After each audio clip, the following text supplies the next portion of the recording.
Buenas tardes, hermanos. Dios les bendiga. En el tema anterior hablamos del amor de Dios. Y de ahí surgen muchas preguntas. ¿Por qué no podemos vivir ese amor de Dios tan maravilloso? Porque es el pecado el que impide que nosotros podamos ver ese maravilloso amor de Dios.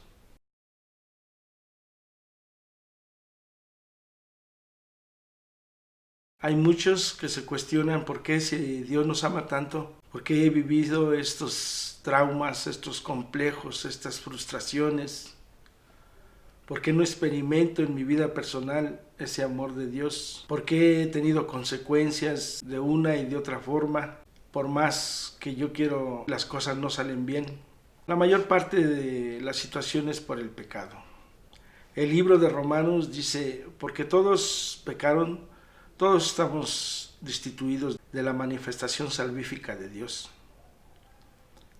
Por el pecado también existe la desintegración del hombre mismo, la desintegración de las familias, la rebeldía, el coraje, el odio. Cuando el hombre desobedece a Dios es cuando surge el pecado. Muchos piensan que el pecado de la humanidad es por haber tenido relaciones sexuales Adán y Eva, pero la realidad es que el pecado es desobedecer a Dios. El pecado, cuando entra al hombre, entra la enfermedad y entra la muerte. En el plan divino de Dios no estaba la enfermedad y la muerte. Por eso es que ahora mucha gente se pregunta por qué las guerras, por qué la injusticia social, por qué la discriminación. Necesitamos identificar bien primero cuál es el problema. Si nosotros se nos descompone nuestro automóvil, tenemos que buscar al mecánico que revise cuál es la falla. Si se nos llega a descomponer una licuadora, tenemos que llevarlo con el técnico que sabe. Se descompone un reloj, ¿quién lo hizo? Hay que llevarlo con el que sabe repararlo. Y cuando se descompone el hombre, cuando se descompone la humanidad, el único que puede es Dios, el que nos ha creado.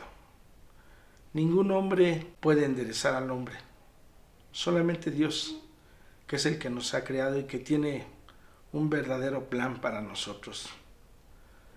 El porqué de tantas cosas que suceden, debemos no ser acusados, debemos reconocer que es por el pecado. Desde que el hombre desobedeció a Dios, el pecado es como nuestra sombra, es inseparable. Solamente se puede quitar esa sombra si nos vamos totalmente a la oscuridad, que sería peor. En la oscuridad no hay sombra. Lo mejor es ser luz, porque siendo luz es imposible que haya sombra. Pero el hombre por sí mismo, por sus propios medios, no puede alcanzar esa libertad. De ahí nació ese problema, el hombre querer ser Dios, querer ser como Dios.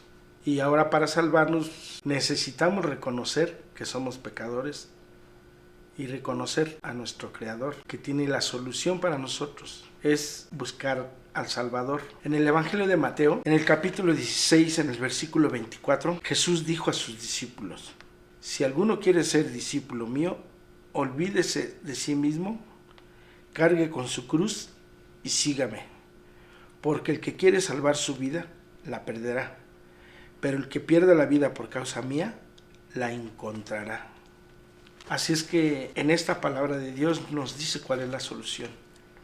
El hombre por sí mismo no va a poder apartarse del mal.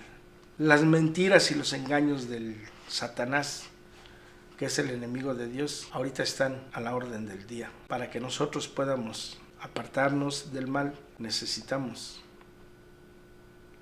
no luchar por nosotros mismos. Cuando buscamos en caminos falsos, en el materialismo, en el humanismo sin Dios, necesitamos reconocer que Dios es el único que puede repararnos a nosotros cuando alguien nos ha dañado.